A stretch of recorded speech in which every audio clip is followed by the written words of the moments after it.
সুখ আর অভিজ্ঞতা, এই দুই জীবনে একসাথে কখনোই আসে না। মনে রাখবেন, যেখানে সুখ থাকে সেখানে অভিজ্ঞতা থাকে না। আর যখন এই সুখ আমাদের জীবন থেকে দূরে চলে যায়, তখন আমাদের জীবনে আসে এই অভিজ্ঞতা।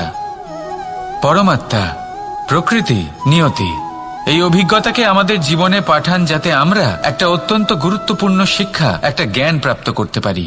এই অভিজ্ঞতা আমাদের শেখায় যে অতীতে এমন কি হয়েছিল যা আমাদের করা উচিত হয়নি। আমাদের শেখায় ভবিষ্যতে এমন কি আছে যা আমাদের করা উচিত আর কি করা উচিত নয়। দেখতে গেলে এই অভিজ্ঞতা আমাদের সেই শিক্ষা দেয় যার জন্য আমরা সুখের দিকে উচিতভাবে অগ্রসর হতে পারি। সেই জন্য জীবনে যখনই দুঃখ আসবে, দুঃখের এই সময় আসবে, তখন হতাশ হবেন না। বোঝার চেষ্টা করুন এই পরিস্থিতি কেন এসেছে, কি শিক্ষা দিতে এসেছে। যদি আপনি সেই জ্ঞান লাভ করেন, সুখের পথে অগ্রসর হন, তাও উচিত রূপে, তাহলে এই অভিজ্ঞতার উদ্দেশ্য পূরণ হয়ে যায়।